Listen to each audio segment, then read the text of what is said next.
Oh, it was the Fat Joe thing. Oh, okay, yeah. I'd rather do the From thing, but yeah, I guess.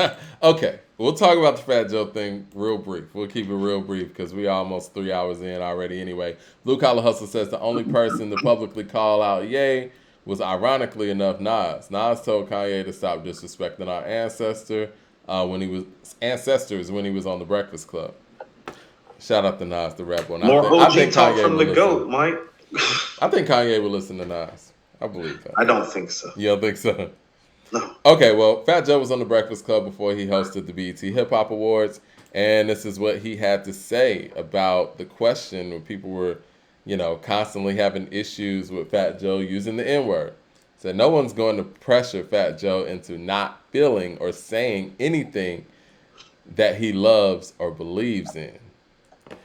He also ended up saying, do I look like a racist? Yada yada.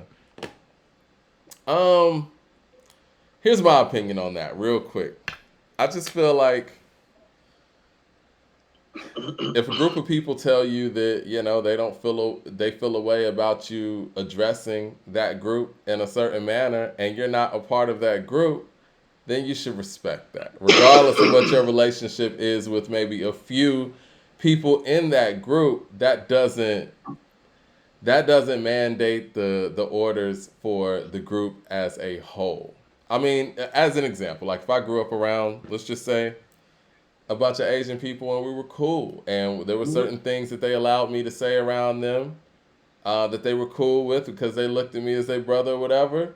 That's fine. But if I get on a worldwide platform and I become a worldwide star, I can't apply that to the whole Asian populace. And if they tell me they have an issue with me saying that, I just can only respect that and keep it moving and change it up. And out of respect for the people that I say I love so much, just change it up. I think my only issue with Joe and this consistent thing, because I feel like this has been a consistent thing for years.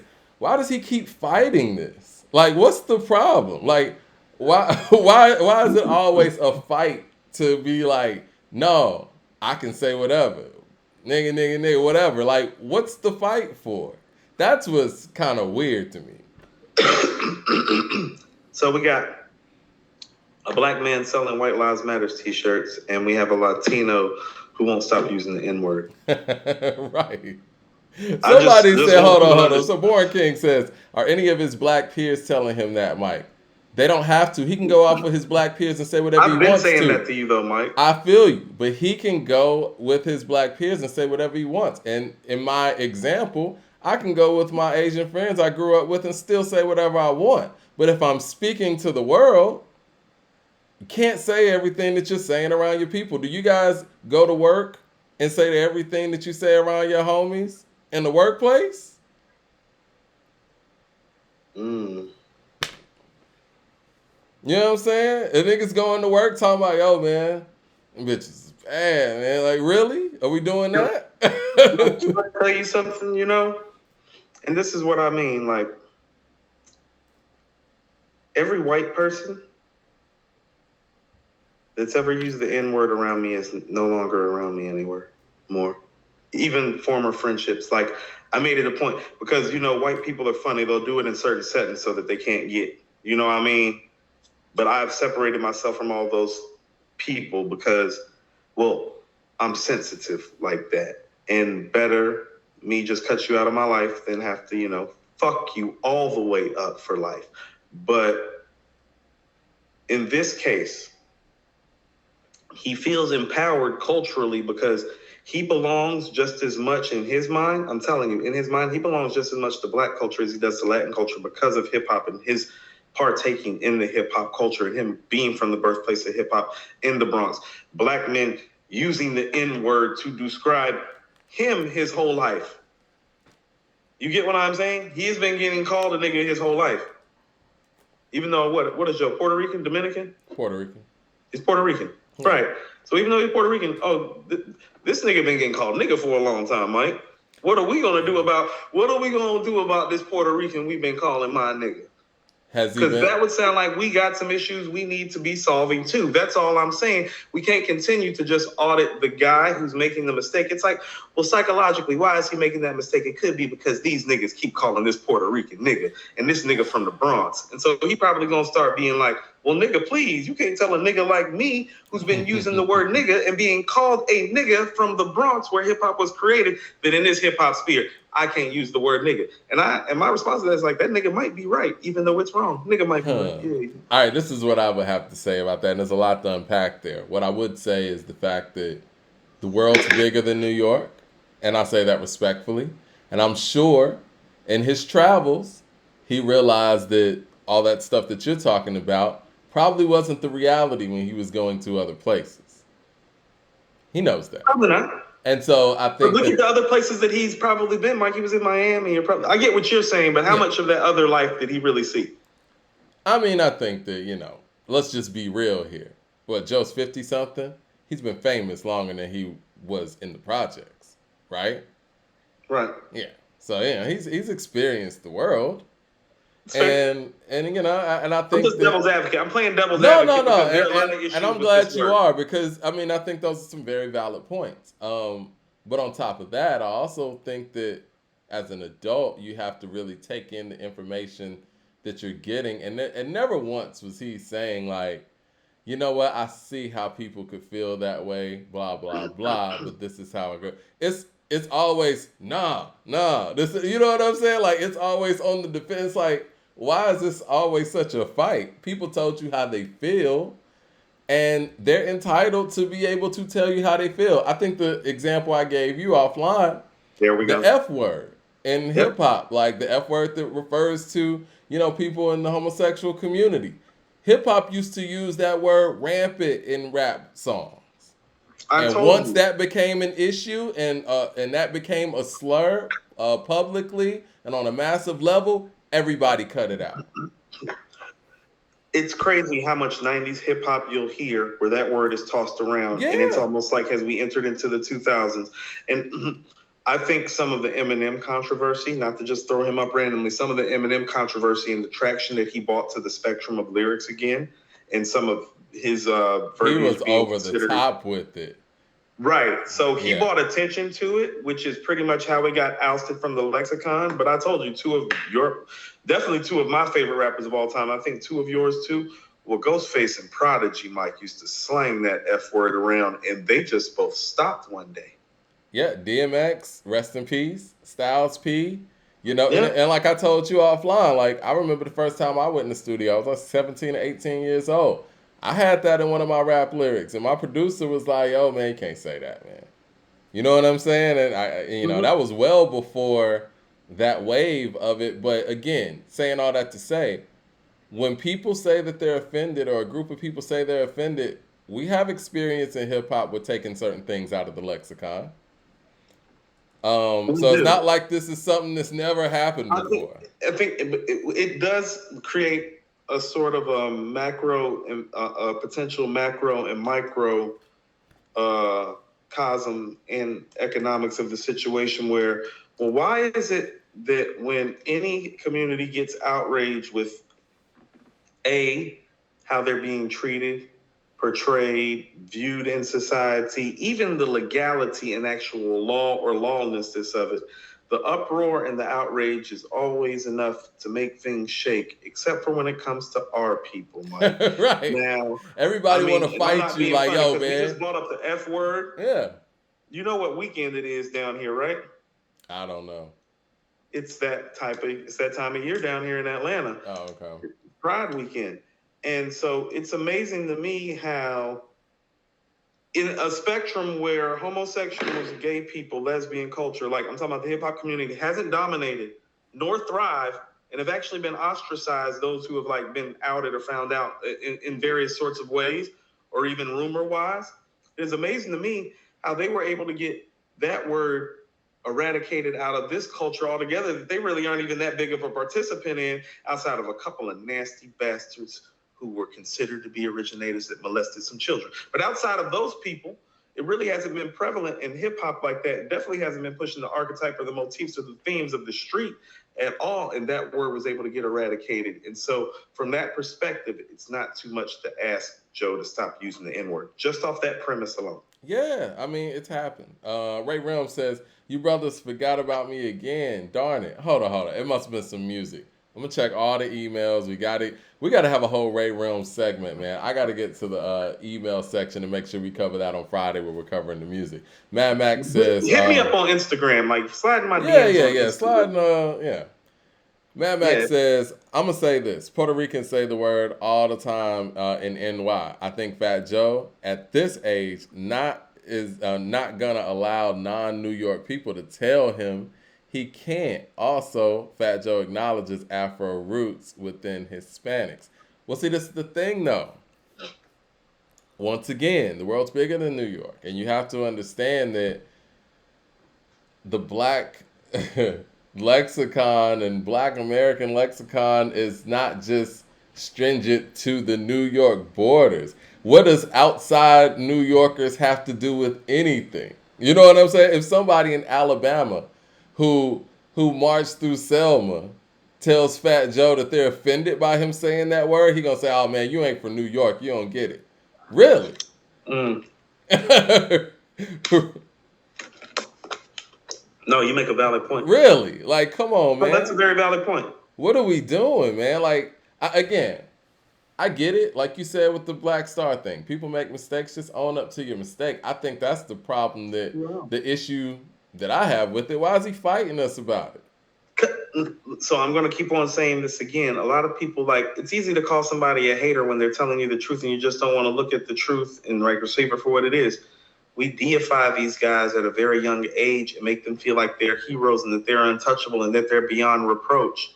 Like, it's our fault that they behave this way because we place them on an undeserved pedestal that men really don't deserve to be placed on by other men and women. We deify them, and if we would just stop deifying them and keep it to the music and even the positive impact and cultural influence, or even the just effective change influence. Like, you can look at somebody like NWA, might not have been effective change wise, but impact wise. You get what Right. I'm saying? Right. Like, let's keep it to these things and audit the people these way. I mean, not these ways, excuse me. Miss LB with the super chat says the difference is other nationalities are involved in the pride community, and the N word is only in the black community. So yeah, That's yeah. So no, like you said, we. very good. No, it's a very good statement. Yeah. Well, you know what? I'm gonna say this, and let's just be real. You remember when I don't even like to say this on YouTube because people's page get flagged, but the C word hit in 2020, right? And Mm-hmm. when Fat Joe had that insensitive line about the virus and Asians or whatever that was on that Benny record, he apologized. Mm. It was no fight, nothing. It's like, yeah, I didn't mean it. That was my bad. Yeah, it was like, yeah, I wrote that rhyme before, Yeah, the blah blah blah. You Wuhan know what I mean? virus Like, line. Yeah, that's he all I'm apologized saying. immediately. It wasn't even 24 hours. Yeah, Yeah. but with us, it's a fight. Like, why? That's the part I don't understand. Well, it's the ego. I'm telling you, I've been listening to these Yasin interviews. Like, I'm so happy Freddie Gibbs is on this 4 album run and not Yasin. You think I'm joking, Mike? If he would have made 4 albums in a row like this, do you know how he would be talking and behaving right now? It would be like trying to talk to Prince after he made Purple Rain at the Grammys. It's like Prince doesn't want you looking directly at him. That's the type of shit he would be on after the 4 album run that Gibbs is on. Because look at what he's on for not having even done a Black Star album in a quarter century. When was your last solo rap album? It was it Auditorium? What year was that, Mike? That was like, damn, that was '09. Nah, it had to be one before then. No. Correct us if we're wrong in the chat. Um, last thing, Rome Streets. So let me see, a decade between your solo album, 25 years before your group album, and you talking like this. If he was on Freddie's run, Purple Rain, he'd be like, "Don't look at me," and When Doves Cry. All right. There's no baseline right there. I'm a genius. He'd be on that because he borderline already there right now. Because again, look, I see people in the chat saying Joe's good with them, yada yada. Listen, I'm not trying to bash anybody. All I'm saying is everybody is entitled to their opinion, but I feel like this. If I walk in a room It could be it could be 20 people of another group. If 18 people in that group are cool with me saying certain things and two people aren't, I'm going to fix my language for that group, for that room that I'm in. I'm just going to do that out of respect. I'm not going to have people uncomfortable with what I'm saying when they've already made it clear that they don't like me saying certain things that refer to them in their ethnicity. I'm just not going to do that. That's all Mike, I'm saying. the Ecstatic is 2009, Mike. Yeah. Okay, so my daughter was born in Not the 2007. auditorium, the ecstatic. I said the auditorium. That was the song with Slick Rick. But yeah. Yeah, I know what you were talking Yeah. about. Yeah, the Ecstatic is 2009, Mike. Black Star, Most Def and Talib Kweli present Black Star is 1998. So his last solo album was 13 years ago. His last group album was 24, going on 25 years ago. Like, come on. Like, that's what I'm talking about deifying an ego. It's like, you haven't even done any work to deserve this type of pub. Like, literally. Crazy. It's crazy. And we're in Tell an me era. I'm wrong. Like, tell me what I just said that wasn't factually true. Your last rap album as a solo artist was 2009. Your last group album was 1998. Who do you think you are? No, it's facts. Ray Rim Who do you says think you are? the Soul Messiah album. Shay Noir. You ain't been the Mighty Most Def in a long time. Hold on, let me get the Ray Rims because he feels like we're ignoring, some of his input. Please. The Soul Messiah album, Shay Noir, Rock. She did her thing in the cipher last night too, and more. All right, Hold on. I'm writing down the Soul Messiah. Well, no, I'm about to say no. I downloaded God Complex Soul Messiah and have started listening. Okay. So we are getting to you, Ray Realms. I got God Complex right here next to the Rome Streets and the Prodigy. How long? Mad Max says, how long was people having a problem with Fat Joe saying it? Because he been using the word with puns since the 90s. Well, I think the thing is, Mad Max, since we're able to talk to each other on the internet now, I think that a lot of people who may have had a problem just didn't have a voice to actually, or a platform to actually voice those things. And now that people are, whether it be a huge faction or a small faction of a group, are actually expressing those things, and it becomes a topic to the point where he's even asked this on the Breakfast Club. At that point, it's like, okay, well, I acknowledge that problem, and you know what? I'm going to do something about it. Other than fighting it, I'm just saying. Who does that? Right. No, you're right. Who? Like, who does that? And I think, like you said, Coop, to piggyback on what you said, it seems to be this is only a fight when it involves black folks.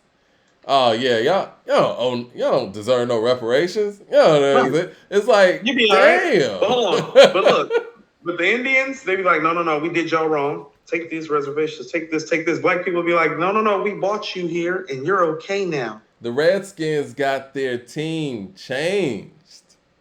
They're called the Washington Football Team now. It's real, Mike. It's real. Other people get stuff done. And the Cleveland Guardians. Yeah. Mm-hmm. The Cleveland Guardians.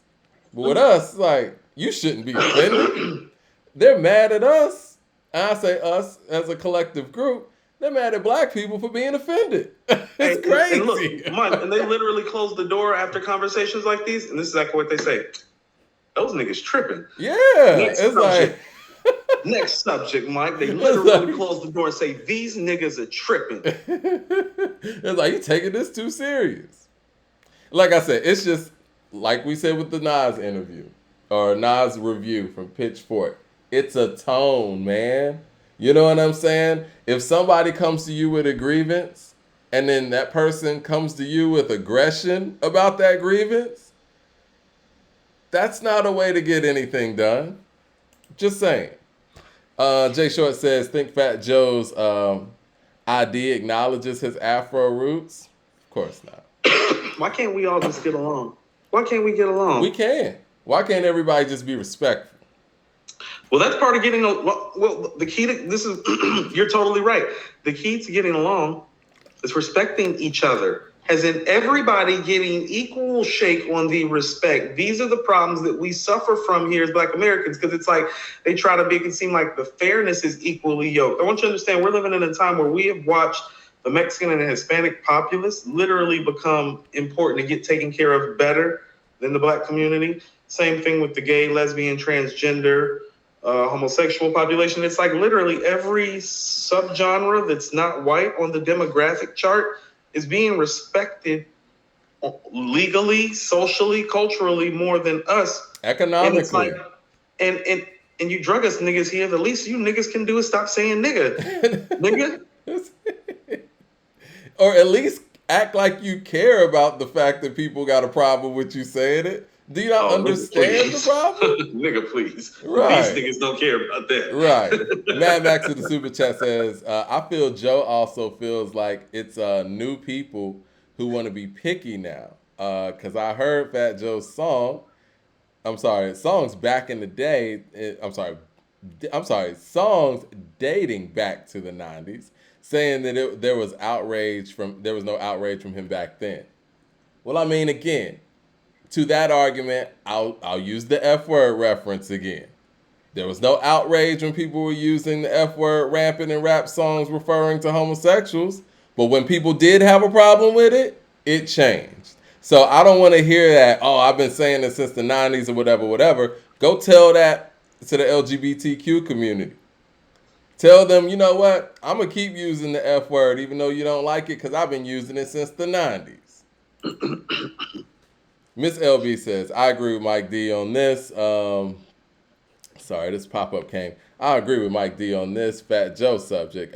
We as black people let anything slide and then wonder why we stay getting disrespected. Got to draw the line somewhere, man. Be wild. Oh, Washington is the Commanders now. I thought they Right. were still the football team. Mad Max says, Joe 50. He's going to change. I don't think he's going to change. He probably stubborn like Coop. Well, you know what? If that's the fact, then This is what I mean about how like this is what A&Rs used to do. The A&R used to be the other strong personality in the room. They got the artist to respond and understand certain things. It's like the game don't work. Like no game works without middlemen. Politics, the mafia, gangs, clans in Italy, cliques and crews in your neighborhood. The motherfuckers doing the neighborhood watch on this block. All these old ass white people. Ain't nobody coming in this neighborhood, Mike. Ain't nothing but deer and woods around here. Miss Got a LB damn says, neighborhood watch, safest damn neighborhood in America. Anyway, Miss LB but says, and the Asian community, Coop, they got a hate bill passed immediately. They did. hold on. A hate crime, part of the hate crime that happened down here, Mike, it happened up the street from my daughter's best friend's house. Like the nail salon that it happened at. Yeah. My daughter's been to that salon before. Like that was literally right next door. And so like, yeah, I can personally attest to the fact of like, I watched that happen up here and the bill go through. Like that was my neighborhood. Mad Max says, K-Dot just used that word though on the album, Mike. Did he? Oh no, he used it. No, here we go. We got to put things in context, Mad Max. He used it in context of a song where he was denigrating his past usage of the word. He didn't just go out there and use the F word all willy-nilly. He's talking about when he used it on Auntie's Diaries. No, he talked about how ignorant he was for using the word. That's when he used the word. And how did he juxtapose it and end the song? Yeah. FFFF, but only if you let a white girl call you nigger. Yeah. Yep. It might be the most brilliant writing moment of the album and one of the best writing moments of his storied career. I think that Auntie's Diaries, as much as I don't really go back and revisit that record, it's probably one of the best written songs of 2022, if not the best written song of 2022. Oh, it's one of the best written songs that you'll just find, period. Yeah. Like, period. But we're talking about writing. I told you, The Sound and the Fury by William Faulkner is some brilliant writing. Like, it's boring as fuck.